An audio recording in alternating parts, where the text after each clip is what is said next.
தமிழகத்தில் வருகிற 1ஆம் தேதி முதல் மதுபானங்களின் விலை அதிகரித்து விற்பனை செய்யப்படும் என டாஸ்மாக் நிர்வாகம் தெரிவித்துள்ளது. வீட்டுக்கு வர வேண்டிய வருமானம் வருவதில்லை, பிள்ளைகள் படிக்க முடியவில்லை, வீட்டு வாடகை கட்ட முடியல, சாப்பாடு வாங்க முடியல, துணி வாங்க முடியல, வாழ முடியவில்லை. எல்லா துறையிலும் வீழ்ச்சியை நோக்கி போகிக் கொண்டிருக்கக்கூடிய இந்த தமிழ்நாடு ஒரே ஒரு துறையில மட்டும் வளர்ச்சி. அது எது? டாஸ்மாக்.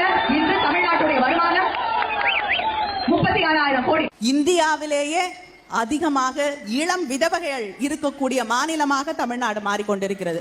இளம் விதவைகள் நிச்சயமாக உறுதியாக நான் சொல்றேன், நிச்சயமா அதை செய்வோம். திமுகவுடைய முதல் கையெழுத்து மதுவிலக்கிற்கான கையெழுத்தாகத்தான் தலைவருடைய முதல் கையெழுத்து. மதுக்கடைகள் 10 மணிக்கு அப்புறம் மது விற்பனை இல்லைன்னு சொல்றாங்க. ஆனாலும் அதற்கப்புறம் 11-12 மணிக்கு கூட விற்கப்படுகிறது. நிச்சயமாக திமுக தலைவர்கள் அவர்கள் குடும்பங்கள் நேரடியாக நடத்தக்கூடிய மது ஆலைகள் மூடப்படும். நல்ல நேரம் எல்லாம் யாரும் பார்க்கலங்க.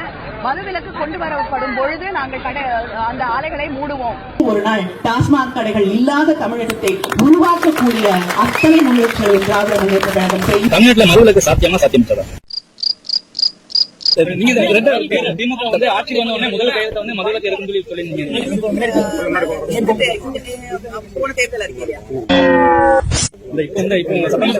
சட்டமன்ற தேர்தல் அதை வந்து தேர்தல் அறிக்கையில